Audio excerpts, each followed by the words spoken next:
So we have on Sally Carbon. It's been ages because I know that it's been, I think, a year now since I've seen you and I was talking to you about coming on the podcast. Now, you're a gold medalist, an Olympian gold medalist and World Cup gold medalist. You're an author of 9 books. You're a mother of 3 and a company director. Now, welcome to the show. Yeah, thank you.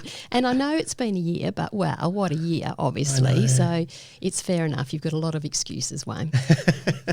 No, but I was excited to get you on because writing is one of my favourite pastimes. And it's been very therapeutic for me in a lot of ways, even as a kid, to be able to escape into a world, for me, that only I know, that only I can delve into. And I love talking to other writers because I'm sure they feel the same way. And I've got like a ton of questions. But I'm sure that a lot of mothers out there just heard mother of 3, an athlete, an author. How the hell does that happen? Now, like, how do you balance all of that with time? Yeah, well, one thing is I finished being an athlete before I became a mum. So, okay. I was going to, yeah. So they're like completely separate, and it's quite funny now. I'm actually 53 right now, and I played state league hockey until I was 40. So, you throw in your few Olympics, your World Cups, your other big international tournaments. We won so many state competitions against the other states, so national competitions. We won everything. And now at 53, I can see that person as though it's a different person. So it's as though I'm watching the news or seeing a still picture, and I don't feel I can relate to that person, that absolute unbelievable athleticism. So I'm just a mum like every other mum now. But surely the discipline it takes to be an athlete follows through in a lot of areas in your life? Oh, absolutely. There's no doubt about it. I'm still the mongrel that I was back then, so the spirit and everything, but the physicality I can't find. In fact, I'm extremely jealous that I don't have it anymore. I'd love to. When I'm sort of driving along the freeway and I see someone running in parallel, I'm desperately, sad that that's not me anymore. Could it be? Well, I've had 7 knee operations and just recently had my hip replaced, so the body's a little bit ruined. But the answer to that question is always yes, and that's just me probably being a bit lazy.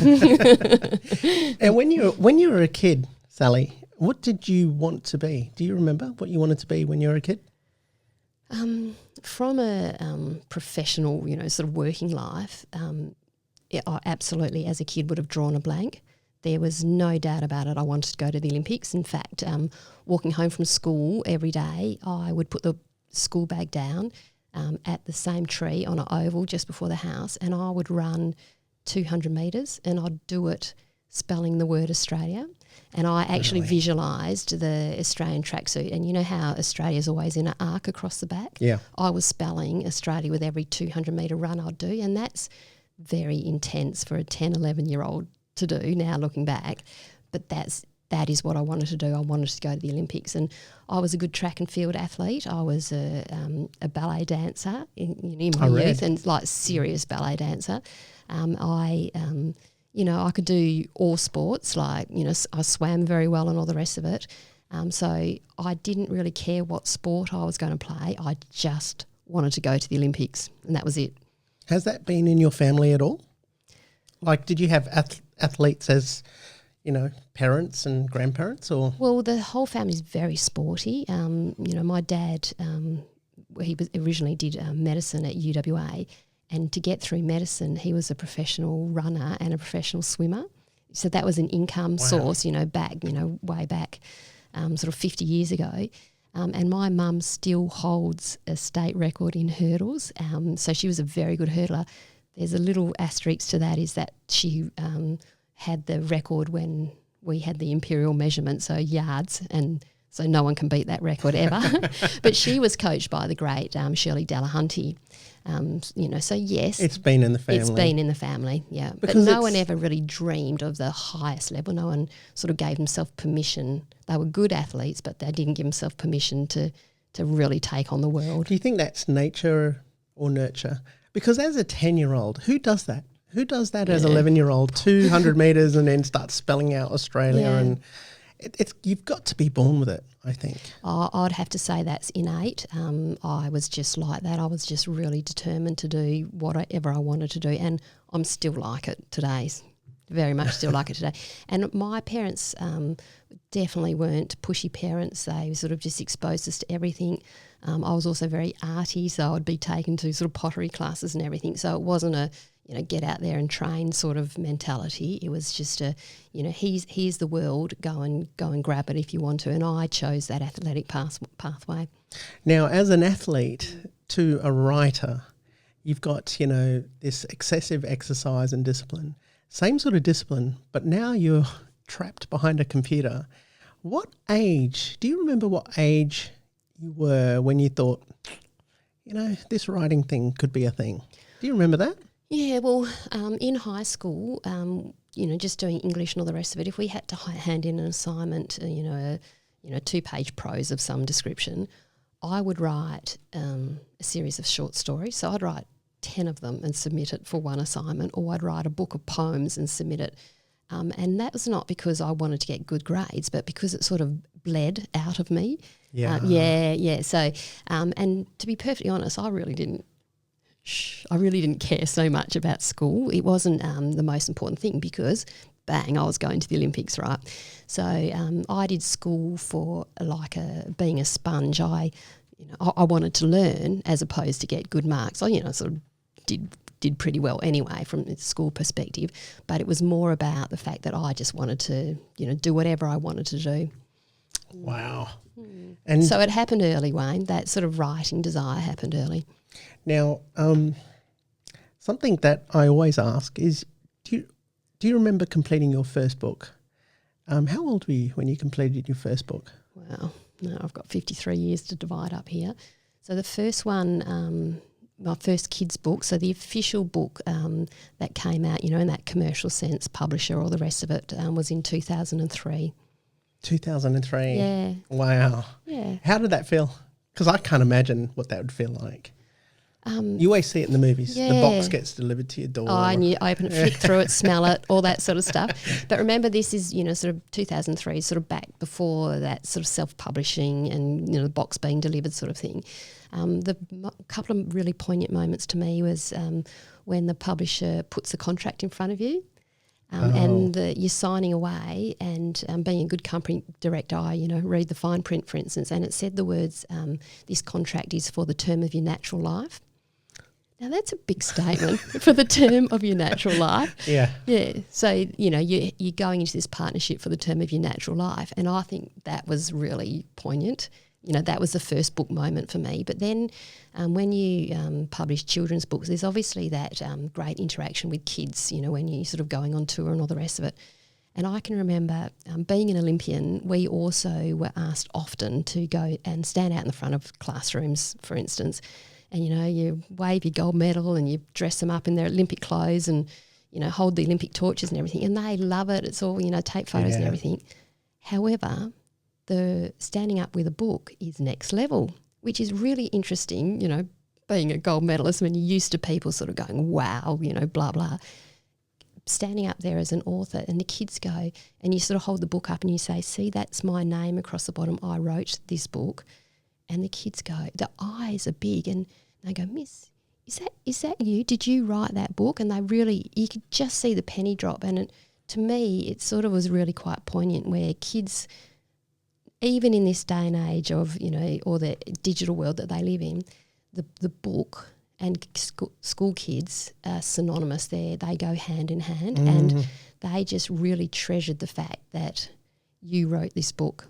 And I would say the reaction was even stronger than you're a gold medal out the front, miss, that sort of positioning. And that was also a really poignant moment to me. So they rated that higher than an Olympic gold medal, or they had greater connection to it. How interesting. And and that was around 2003, you said? Yeah. When did Harry Potter come out? I wonder. It's been it was over 8 years or something.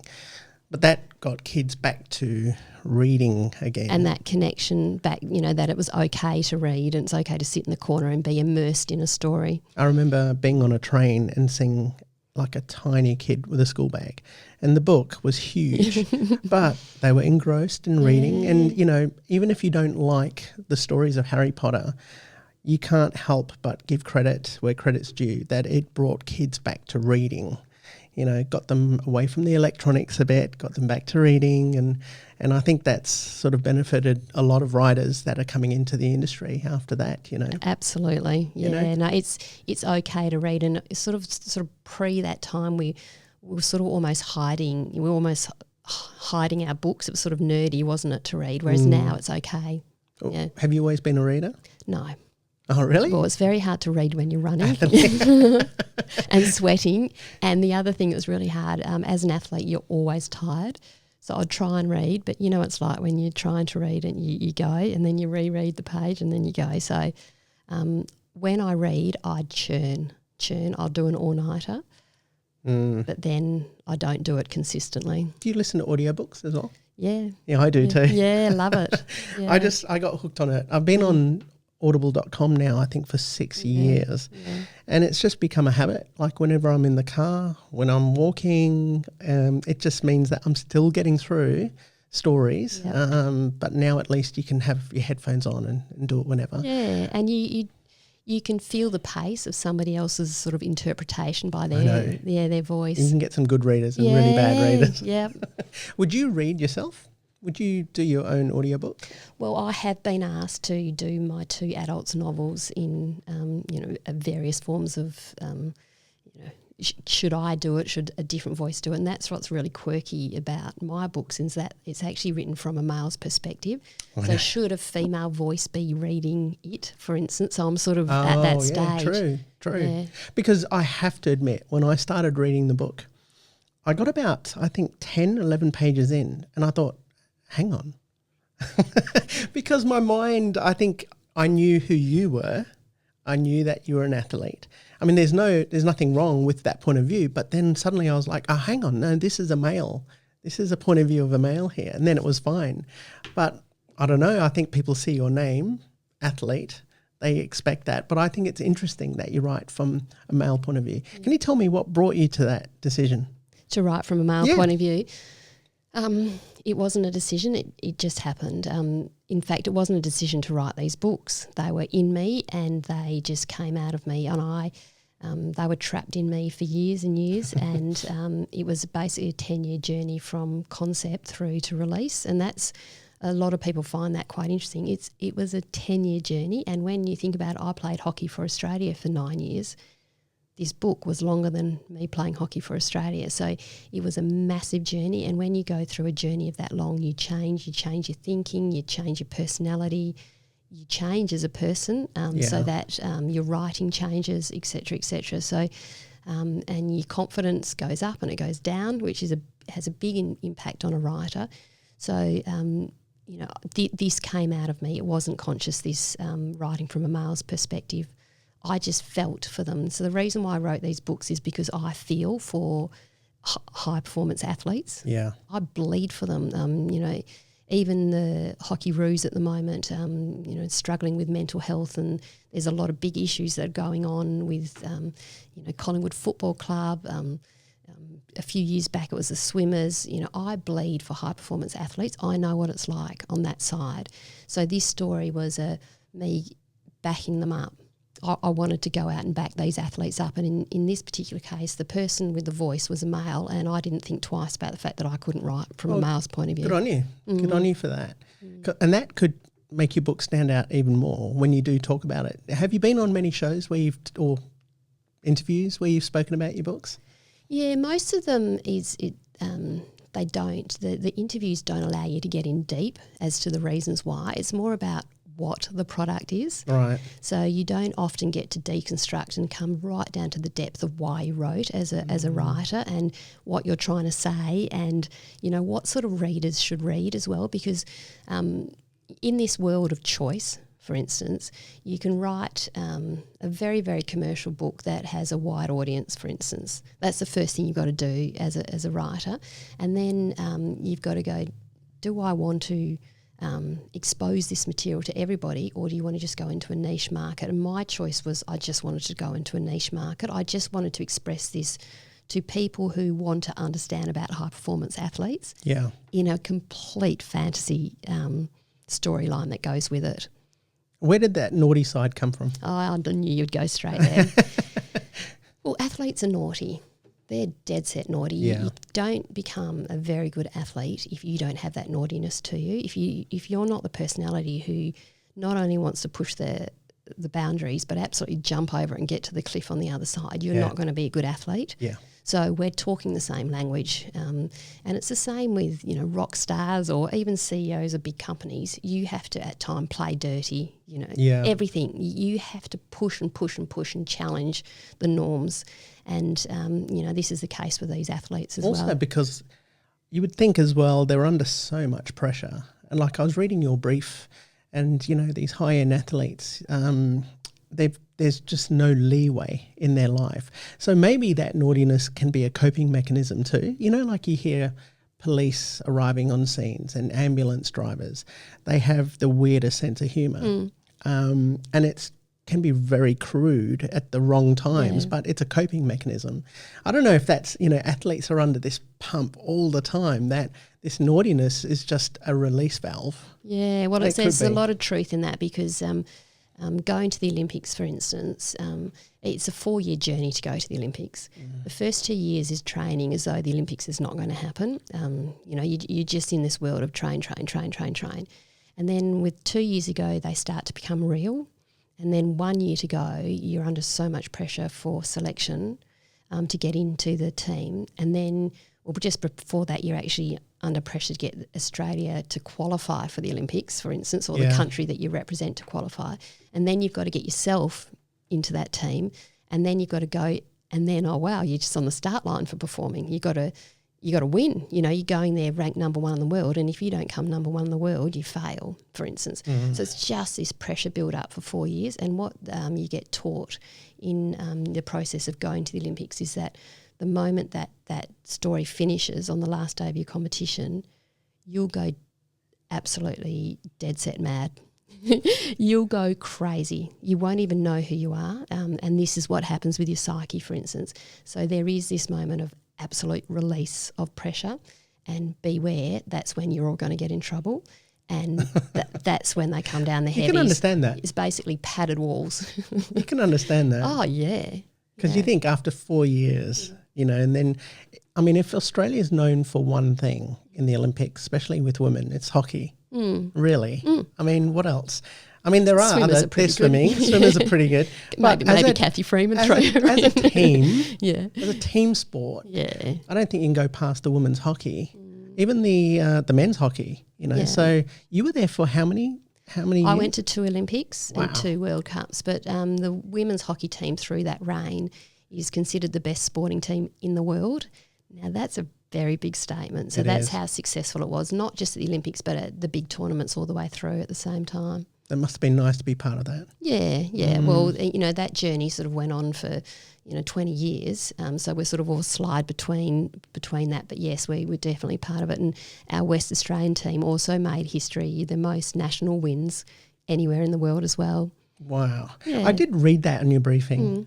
I didn't quite understand it because it was just so in the world, the team in the world. Well, you look at some of the big basketball teams and whatnot that have had success over a long period of time. These teams are better than them from a pure results. What do you miss most about that life as a whole? I know I'm supposed to say my teammates. I know I'm supposed to say, the learnings to cope with the pressure cooker and all that stuff, which both of those 2 things are fantastic. But I'd have to say I miss the extremely low skin folds. That's the truth, right? It is dead set the truth, because it's intoxicating being that fit, and people who are really fit know that it's a drug. It's like even just sitting here now, I can feel a little roll in my stomach, And I hate it. I can't stand Really? it. Yeah, because I'm used to being able to tighten my abs so hard. But you've had 3 kids. 3 children. I'm being honest. Yeah, Even just yeah. walking up steps, you know that you've got 2 lines on your quads that contract, for instance. You know your calf muscle and then your soleus underneath. You know, just everything about your body is so insanely fit. That's what I miss. That would be torture. Yeah. Because you're only getting older and, you're never going to get back to that. You could get back to a level of fitness, but obviously not Olympic not that level. level. No. So you're just torturing yourself. I'm just being truthful. Now, getting back to ideas, I know that's been your world in sport and you write from that. I often have creative artists that come on here, painters. I've had a world champion athlete in my last podcast. When it comes to creativity, where do you think that comes from? Do you think it comes from a collective consciousness, or it comes from something within you and your experiences here as a person? Well, it definitely comes between experience, that beautiful word of wisdom, for instance. We're all in this world today, we're starting to balance out the need to be intellectual versus the better position of wisdom. And wisdom is that intellect plus life experiences, whereas, probably up until 10 years ago, we only rated people who were intelligent as the most important ones. So I'm a real big believer in wisdom and that balance between, being academic but sort of learned, I suppose, which could just be reading or whatever the case is, but plus life experience with it. And that's why there's a lot of the big companies, like the big resource companies, for instance, are actually creating their own learning environments, perhaps walking away a little bit from the typical universities and having their young workers come through their own pathway, for instance. And that's because they're trying to get that really good balance between a learned person and also one with fantastic life experiences. And not perfect life experiences, ones that, are flawed. Are flawed. It's just a really good new age way of thinking. So you learn from the flaws more than you do the successes. Absolutely. You learn from pushing yourself, failing, being wrong, getting in trouble. That's the way you learn, and that become, if you learn to work with it, that's when you become filled with wisdom. So, that's one answer to you. But also, I had a beautiful moment when I first released my first book. I was sent on tour by the government up the very north of Western Australia in the Aboriginal Indigenous communities. And this was pretty well straight after coming back from Olympics. So, I still had my 6-pack on my stomach at that time, Wayne. And I'm still, sit-ups, push-ups, eat this amount of food and all that sort of stuff. I know where you're getting at, because I was going to ask you a question about this. Keep going. It's about the Indigenous lady? Yeah. Munya Andrews. And she, we had this beautiful moment where we were with kids just basically sitting in the sand, and Munya told her story and then I told my story. And I thought to myself, I'm so wrong. I am so wrong in this environment. These kids are teaching me a lot more, and I had to really reconsider this world of discipline and all the rest of it, because when you're so disciplined, you sort of lose your creativity, you lose your life experience, and you're sort of all but doing that equivalent of just intellect. You lose it, you're blocking it out. So at that particular night when we sort of came back to our rooms, Munya said that to me, Sally, creativity is like a muscle. Now, you've spent your whole life building your muscles, so you'll understand this. We're all born with a certain amount of creativity, but if you don't use that muscle, it goes. True. And you've got to work on it, even if that muscle's small right now. Build it. Keep building it. Keep building your creativity muscle like you've built your abs and your quads and all the rest of it. And I have never forgotten it. In fact, of all the fantastic people I've learned from in my life, that's right at the top of the list for me. Yeah. It was, even right now, I'm just covered in goosebumps thinking about that moment, because our life these days is so disciplined and so wrong or right or judged or whatever the case is, that just wake up every day and keep building our creativity muscle, because we were born with it. We are. Yes, and it was, oh, wow. I'm just about in tears here, Wayne. It's so important to me. It is. No, I understand that, because when I taught for so many years, and I would see these people, these past students, they've become friends now. And what you realise is that if you don't exercise that muscle, people that are creative, that's food for the soul for them. If they don't feed that soul, it's so easy then to slip into things like depression, anxiety. And I've noticed that with creative people that aren't exercising that muscle, and it could be something simple like take a photograph, write a one-liner, something. If you don't do that for, say, a few weeks, a few months, you start to get affected in other ways. You start thinking negatively. You start to get a bit anxious about things. And I realised that about myself. Wayne, I need to tell stories in one way or another. If it's writing, if it's podcasting, like we're talking about stories now, taking a photo. If I don't do that, I start to slip. And, suddenly a bit of insecurity starts to come in. And really it's because I'm just not exercising that muscle. So I totally understand that lady that said that to you. I was really curious when I read that. I was like, oh, what is it? What is that, that happened up there? In the human body, we know that, from the Olympic pathway, that we do gym work pretty well every day on top of our normal training, for instance. And we're told our body drops off 70% of our strength within 2 weeks. What? 70%, and that's a female body. A male body doesn't drop off at that rate, but female body, we drop off 70% of our strength within 2 weeks.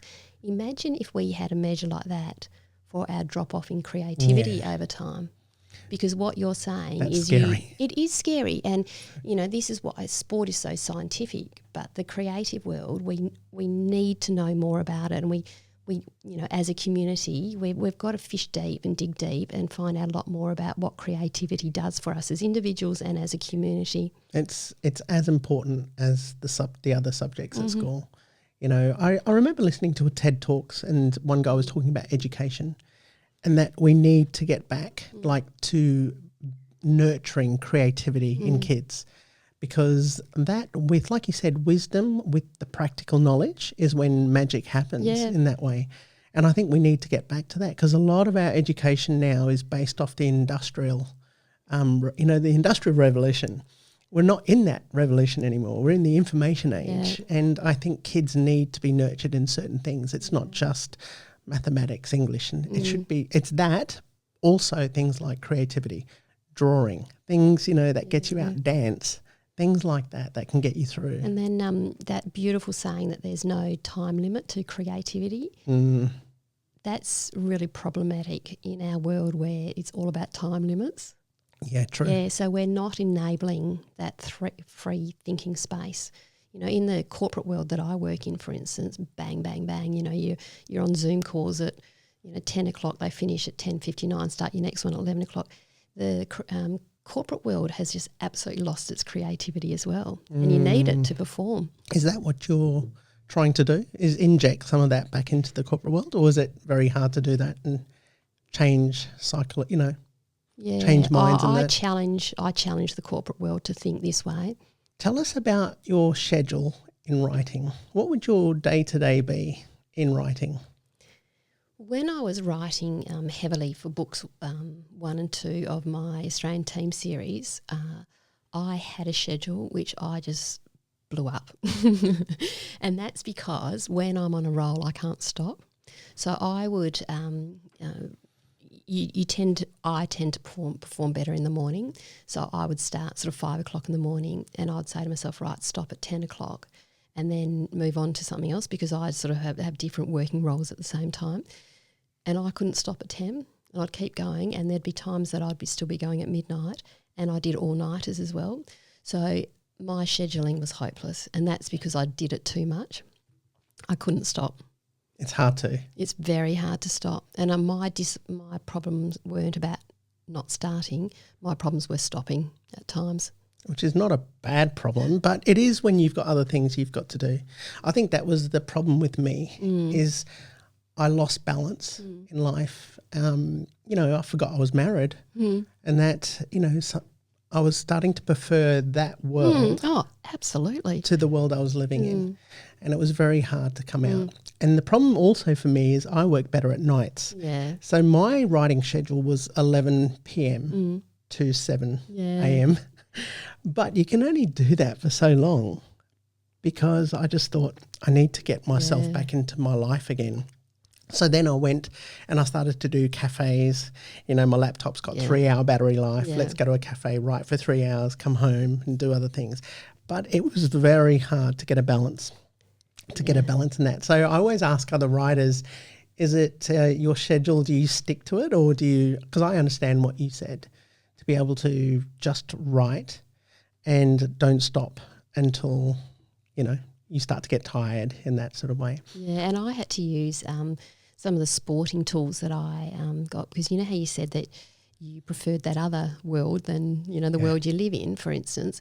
It's so true, because it's in your head all the time. You're writing characters that you actually expect to walk in the front door and sit down and have a beer with you. They're so real to you that this blurred line between what your day-to-day life is and this story that you're telling, they become one. Yeah. Your characters are real. They're so real to you because they're in your head all the time. So it is very hard. So I actually had to start using what we would do in sport, and that is if our sports psychologists would teach us when we got to hockey training that there's always a white line around the outside of a pitch, and we always would use that white line to step over. It's a psychological anchor, a visual anchor. A visual anchor. We had to use the white line, and we were not, if he ever busted us walking over that white line, talking to somebody else, or just doing it without any consciousness whatsoever, we would get told off so heavily it's not funny. We actually had to stop at the white line, look at it, and make that decision, right, we're stepping into the world of being a world-class athlete right now.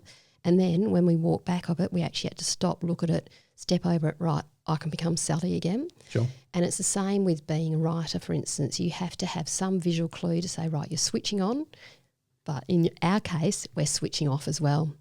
The visual anchor that we used to use in acting, because actors that would be trained in Strasbourg, which is a form of method acting, it was an unzipping exercise. Yeah. So when you walk off set, you sort of physically unzip and step out of a character.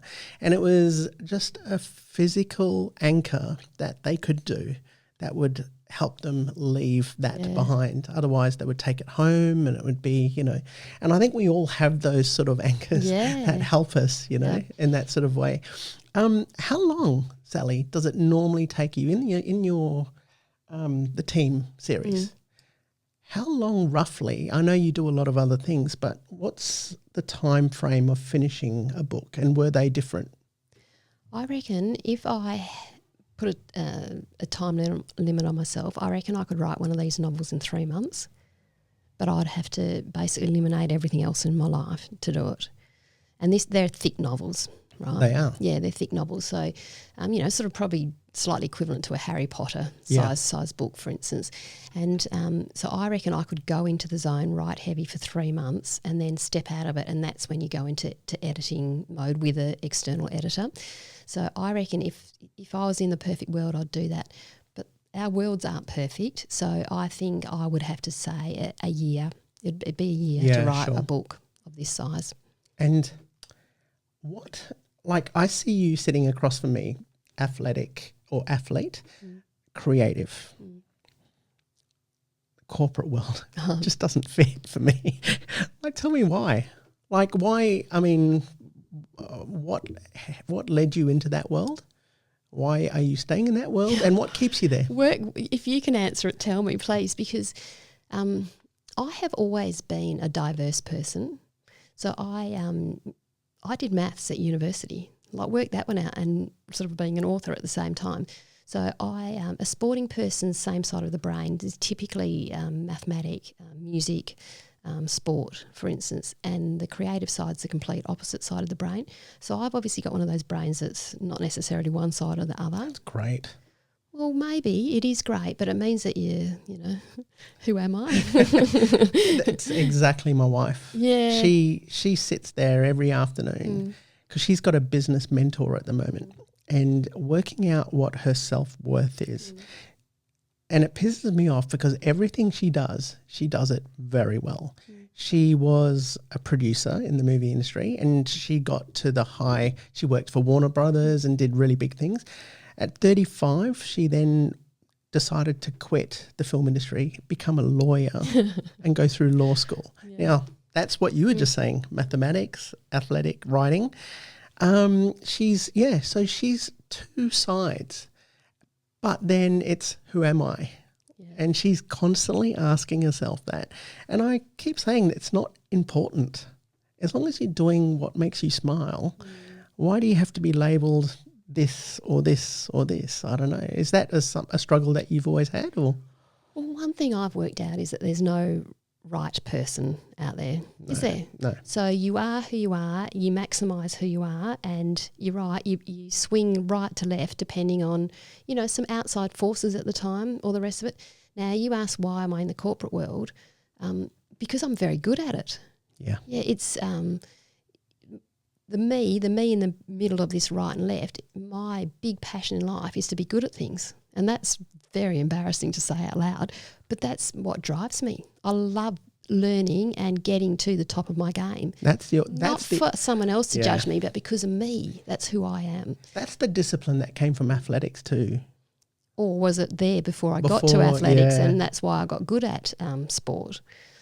True. Have you always been asking yourself those questions? Well, I can remember thinking back to high school. So I'd go to high school. I actually had 4 jobs in high school, the cafe, the news agency, all those sort of things, whilst I was building up to being a world-class athlete.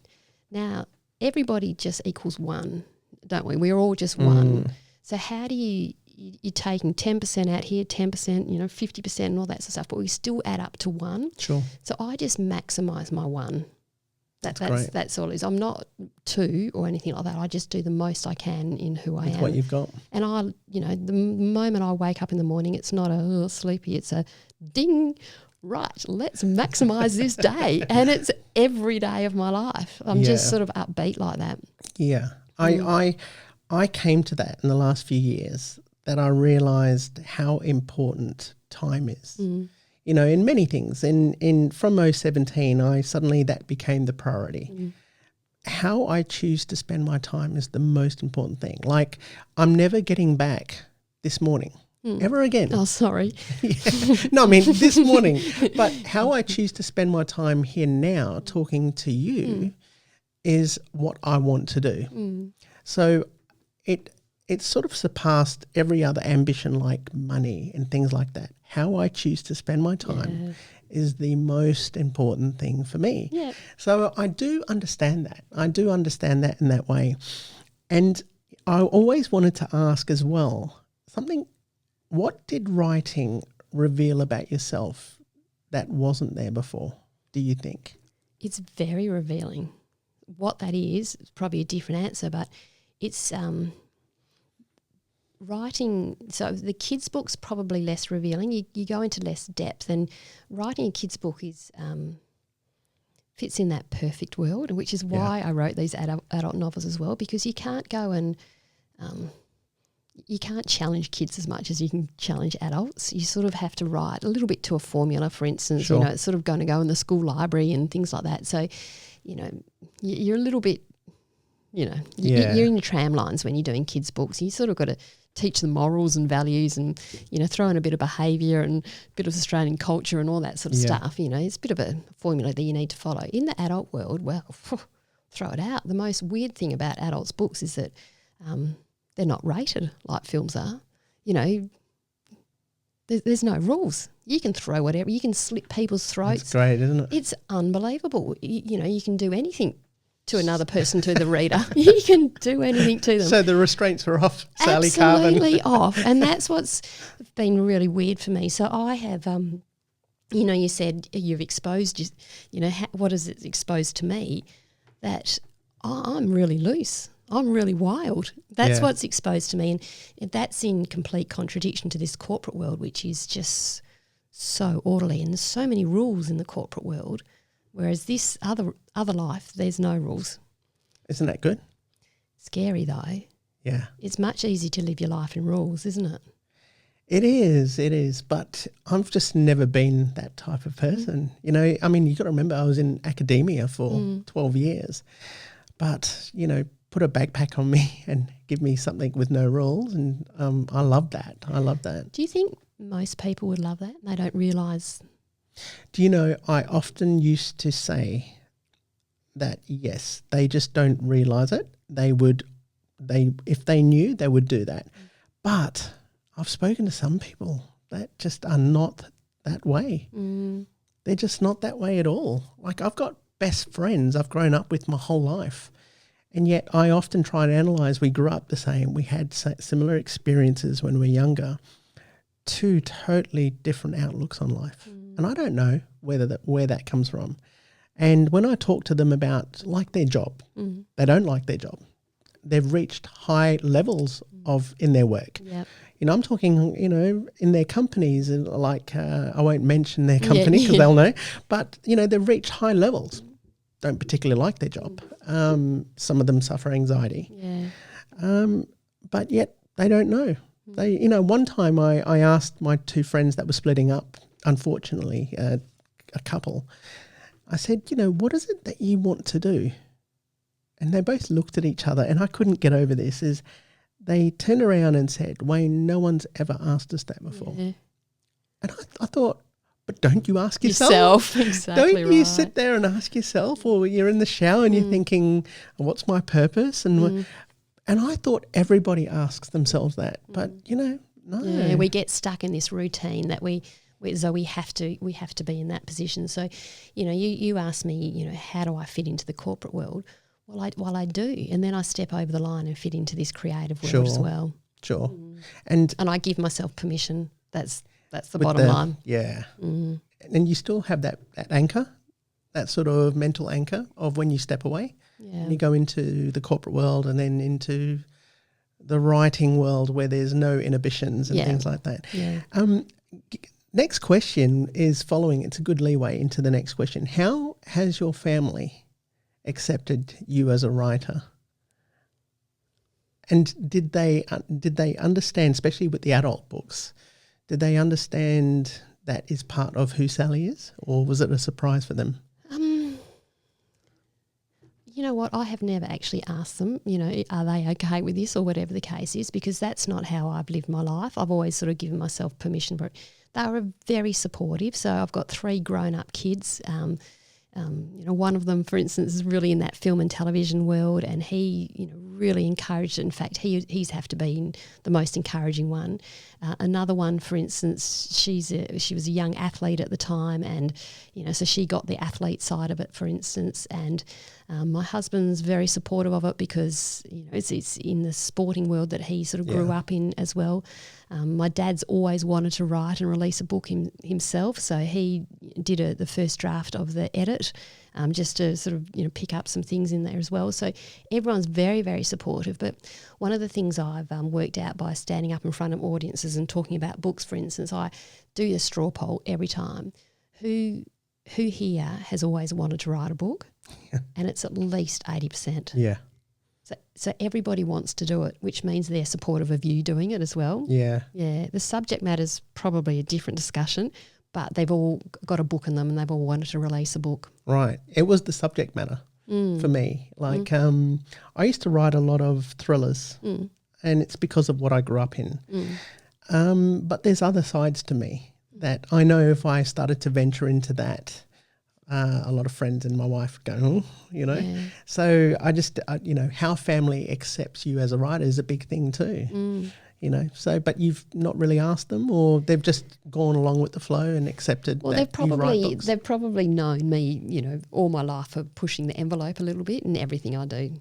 It's a good example for them though. Yeah. Oh, absolutely. Yeah. And they don't have to be me. They don't have to push the envelope. They have permission to be them, whatever they want to do.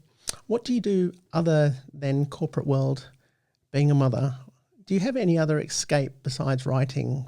watching sport, being a mother in corporate world? Yeah, I don't do much other stuff. So I run a business, and my business, I'm a corporate strategist. So I go into the very big global businesses and deconstruct the direction that they're going on and help them go in a different direction. Oh, okay. And that's very formulaic, so it's very mathematical, and it's needs a lot of emotional strength with it as well, because you're working with the big CEOs and the general managers. You're basically picking up their business and pivoting them and going on a different direction, and that usually takes about 9 months. So there's you have to stick to it, and you do have to be very disciplined to assist them, and then you have to help them to tell the stories to everybody else, to go on the journey with them as well. And there's a lot of research. It's heavy. It's really drill down, really heavy stuff. So that's my corporate job. I'm also a company director, so I'm a fellow of the Australian Institute of Company Directors. I've been on boards for 28 years now, and that's also very structured. Being a company director is very formulaic. And I've got 3 kids, as you said before, and I write as my complete opposite side of me. And I just, socialise with my friends and my family, and that is it. So I'm not a big traveller of the world, if we could. So the writing is the escape, basically, definitely. From that sort of side. What do you think makes a good story? Well, first response to that is that there's no rules. So who knows? And if there was an answer to it, we'd just be plugging out those stories. True. And, there's huge diversity in stories that are out there. The good story is being able to get the reader to feel something in either the character or the plot. I think so. Yeah, so it's got to hit their heart somehow. Do you write from the seat of your pants, or are you a plotter? Well, mathematical and strategy, I'm a plotter. Yeah, I've had times where I've got a big long whiteboard and I plot to the side of it the pace that I want that one. When an external event happens, I've got columns. I'm doing a strategy. Yeah. Do you know, I used to write that way.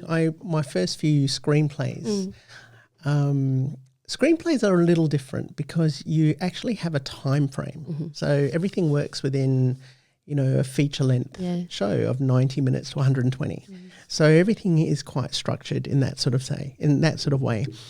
And so I used to write with scene cards, and, my process is that for months on end, I would get these index cards, and anytime I had an idea, I would throw it in a shoebox.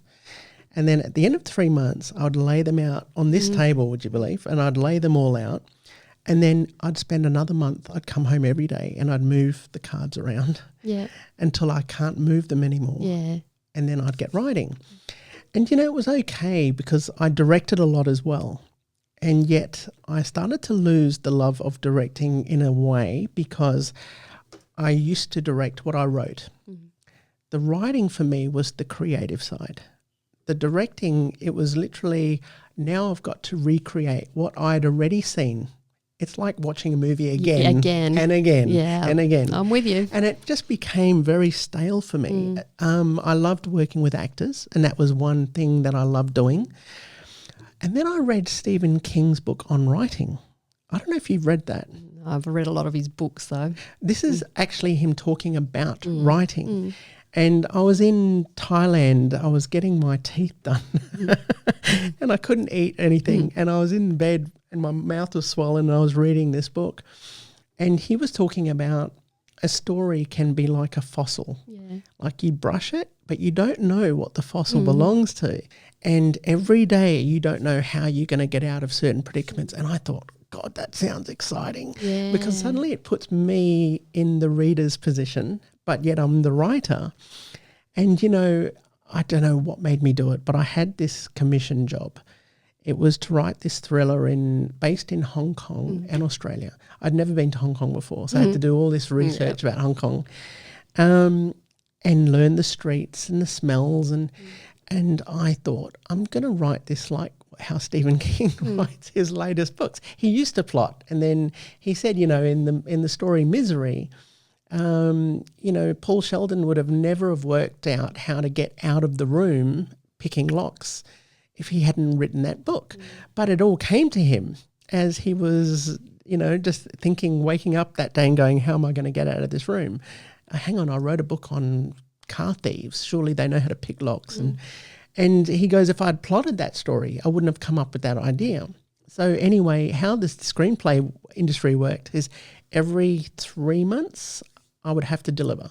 But I'd have to write in 2 months the draft, then I'd send it to America, my editors over there. The editor would have to do all their notes, and sometimes they'd come back with 70 pages of notes. I'd have to collate their notes, my notes on the next draft, and then give it over to Screen West, and then I'd get paid. And then off again.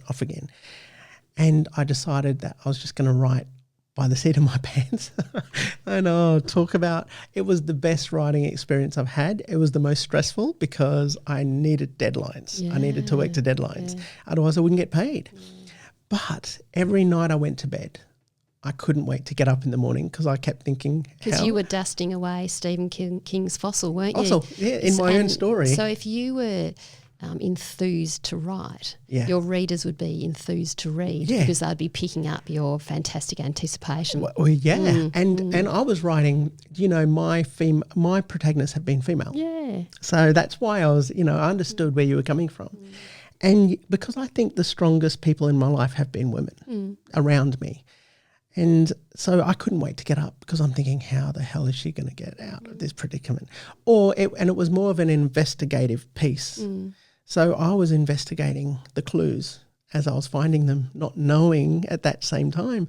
But it was one of those experiences I didn't want to go to bed because I didn't want to stop the journey, and I couldn't wait to get up in the morning because I can't wait to start this journey again. And when I finished, it was like I had lived this character through this story. And so I ask writers that sometimes, and I've never written a novel. I don't know what that's like. I'm looking forward to expressing thoughts because you can't do that in screenplays. If it's not on the stage, it's not on the page. So if someone's feeling anxious, when you're looking at them, how do you know they're anxious? You've got to write those sort of things. But I can't wait to be able to write about what people are thinking. And it's brilliant. It's inspiring listening to you do that because it's exactly what my life's like as a writer. There's somehow that structure, it has to kick in because otherwise you just keep going, expressing the anxiety of that person and you never get anywhere. So you've got to balance the difference between, that anticipation of that character and the where plot. You're going. Yeah, because you've got to have kickers at certain times. Now, what was the do you get much feedback from your writers? Yeah, well, interestingly, when you write a book like I have written, which is not necessarily for the mass market, you get quite polarising feedback. And for a new writer to release a product, it's the most horrifying thing, waiting for your feedback to come back in, your reviews in this particular world. It's horrible. It's absolutely dead set horrible getting reviews from, various people. And then over time you get quite used to it, and not that you get, you never get used to feedback, to be perfectly honest, but you actually start to segment where it goes in your brain. You can cope with it because you get polarising feedback. Some of it saying, nah, it's not for us, basically, with a whole pile of expletives with it. And then you get some from others saying, this is the best thing that I've ever read. I've really appreciated it. I love the characters. Please write some more, et cetera, et cetera. And at the end of the day, you think, well, this is just an analogy of life. It is. It's just, you can walk into a cafe and you can feel people, oh, God, what is she wearing? Then you can walk in the cafe and this person over here goes, like, I'm feeling you. I'm feeling you. And that's what life's like, isn't it? Especially in this world of choice. We can be who we want to be. We can write what we want to write. For instance, if you're making decisions to make money from your books, you need to write for the mass market. If you're writing because it's just coming out of you and you want to do it, you write for the segment that you want to write for. Isn't that true? Yeah. I mean, you want harshness and critics try going online. Oh my God. Yeah. Like I've never really been one foot in front of the camera. So a lot of my friends couldn't believe I was doing this. I just don't care really. Because really what I found is it's not about Sally and it's not about Wayne. It's the conversation we're having. That's why people listen all around the world. It's really weird dynamic how podcasting works.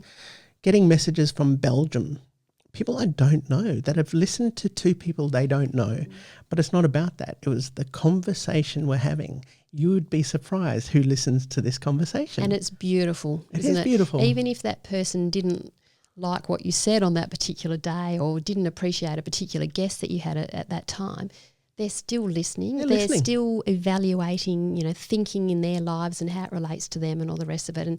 And that's what you've got to be prepared to do in the creative world. You've got to let yourself out and let people judge you. It is. I'm just curious about what makes people tick. And that for me was when I saw you, when Ash told me about you, I was just like, okay, here's a mother who's a writer. And then I learned more about you, about being in the World Cup and being an Olympian.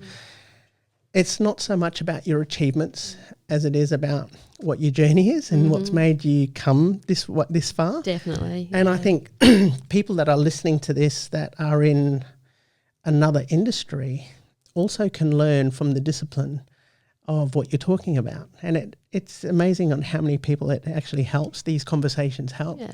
I had on someone else called Eddie Stowers. He does something similar to what you do in the corporate world. He calls himself a corporate anthropologist. Yeah. I'm not as creative in the corporate world. And he goes around the world and sort of straightens out companies. I think he goes more from what was your purpose on starting this company and that sort of way. It was interesting listening to him talking about that because he's an artist too.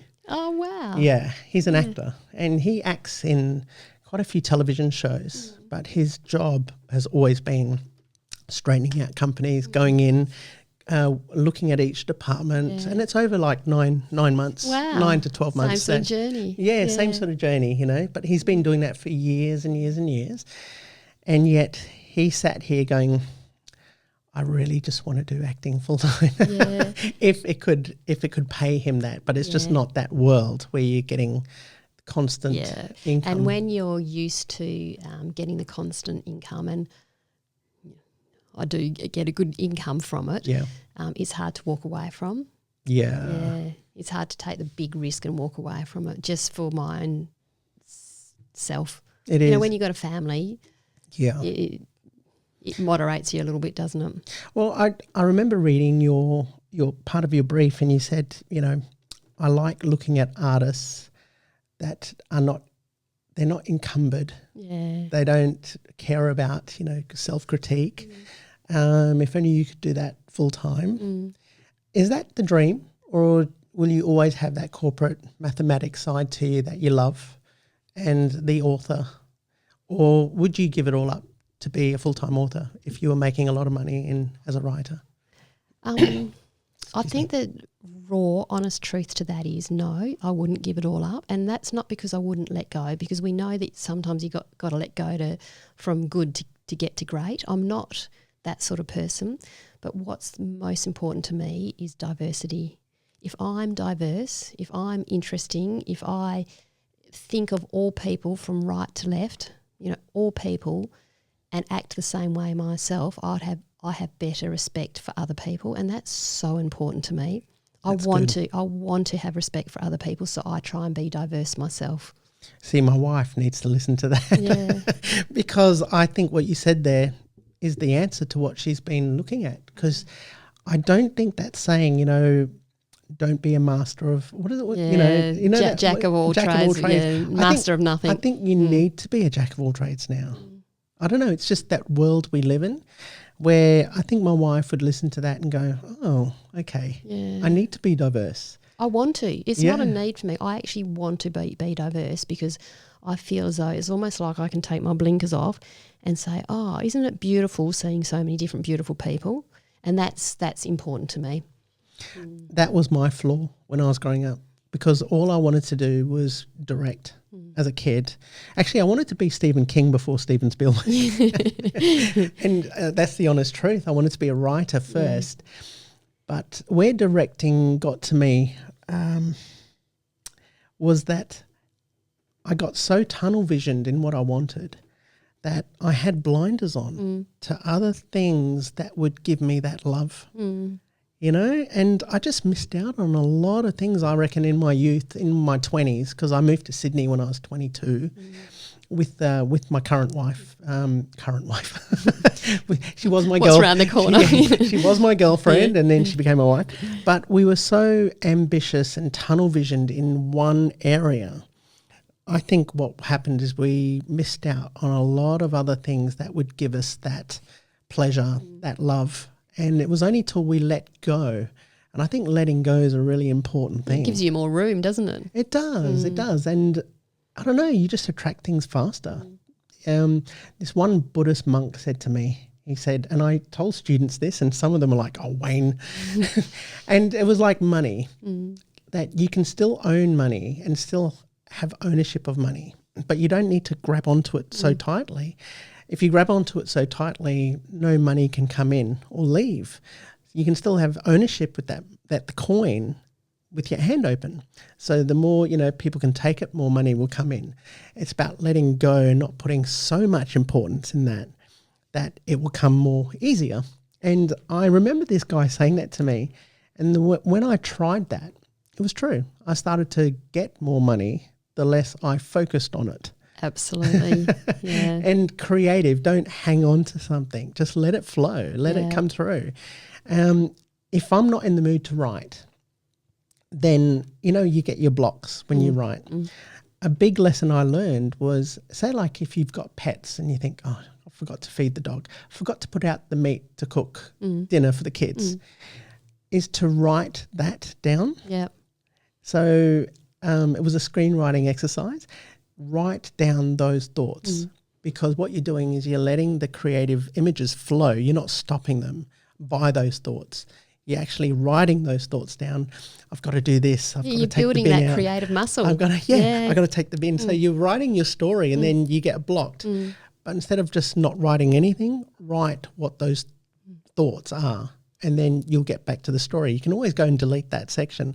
That was a big lesson I learned as a writer, is not to stop and think, God, I can't think of what's going to happen. You don't have to be this person all the time. No. Let it out and you'll be a better this person anyway. I think so. Yeah. And what I was getting at is I think what people need to do more of these days is listen.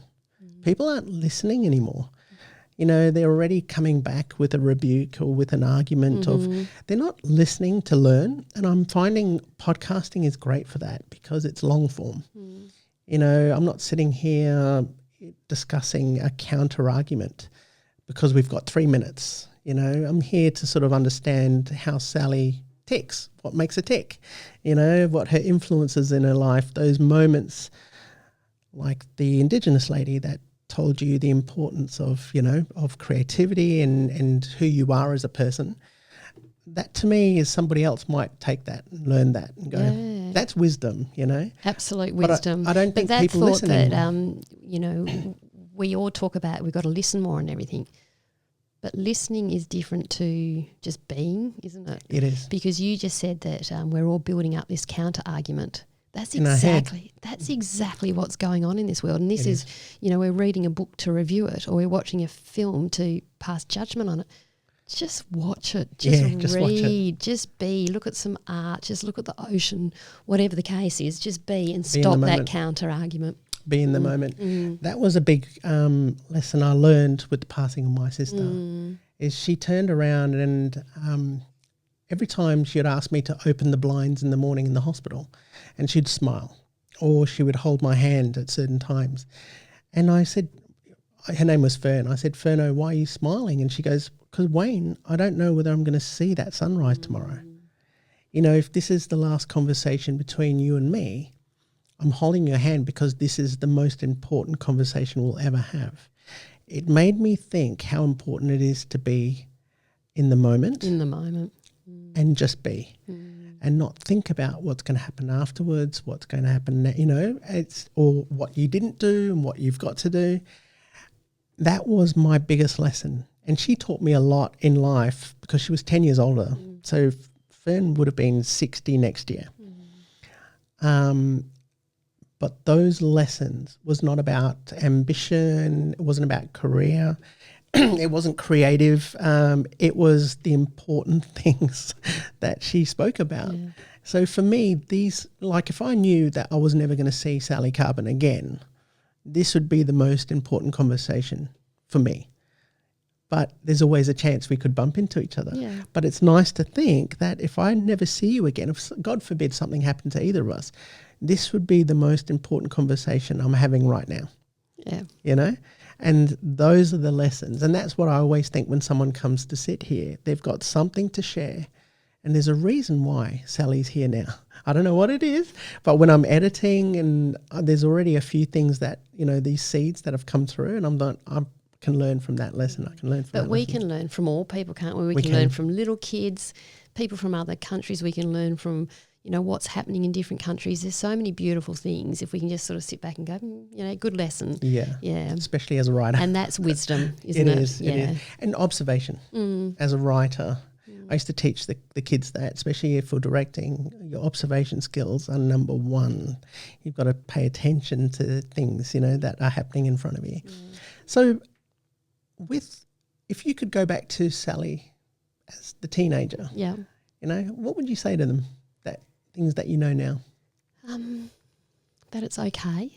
I think that's the most important thing, that it's actually okay. And it's okay if you get in the Olympic team. It's actually okay if you don't. It's okay if you don't get into university, because you just sort of got to get up the next day and continue on your journey and sort of interact with people, learn from all things in your life. But it's okay, and be kind to yourself. That's probably the most important thing. Isn't that true?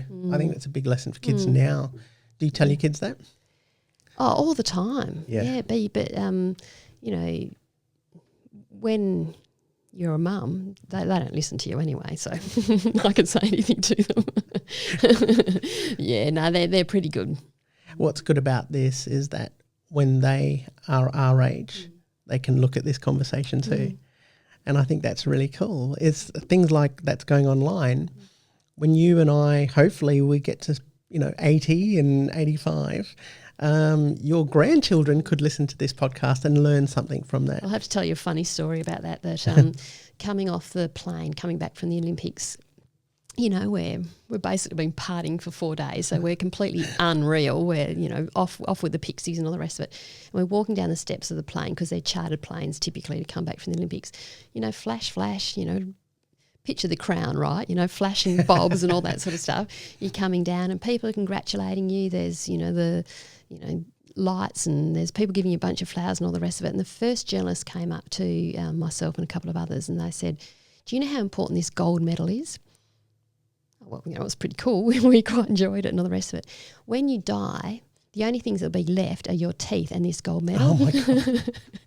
And that was it. Really? Right back down to to ground zero. That's what the journalist said. So it was funny. I will never forget it. It was a funny moment. Your teeth and the gold medal will be. Thank you. So forever, I'm sort of picturing myself in this, coffin underground, and there's my teeth and my gold medal there. You should get the teeth molded, the gold molded as teeth. It's all wonderful. So, Sally, what books do you have with you? Here. Tell me about these two. This is what we've been speaking about. Yeah, well, these are books 8 and 9 of mine, and so I've got, if you picture 6 children's books there, plus a collection of adult stories which someone else edited. So there's my 7 books beforehand. This is the first in the series called the Australian Team Series. This one here, Teammates, and this is the second one, Team Pursuit.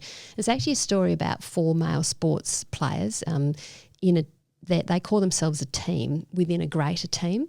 And it's a journey of the four of them together and how they relate to each other. They relate to the coaches, the media, how they cope with the pressure and all the rest of it. So they're thick as thieves, the four males. The first two books focuses on one of the males, but the interplay between the other three males is very important to them as well.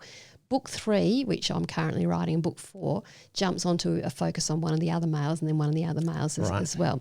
So that's sort of the story. There's the four books in front of you. So those two but got to come out of me.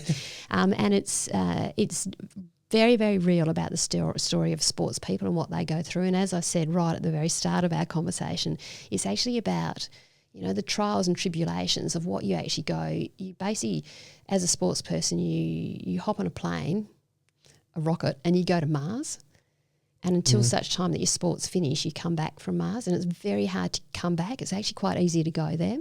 So it's sort of like taking you and how you cope with that journey over time. Right. And it's real. My God, it hurts even thinking about it.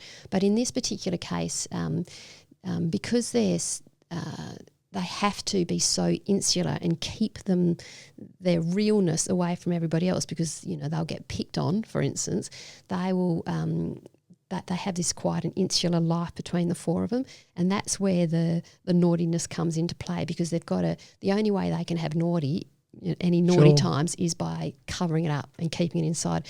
And when you cover yourself up, that's when you get exposed to stepping over the line and being too naughty because there's no leveler in life.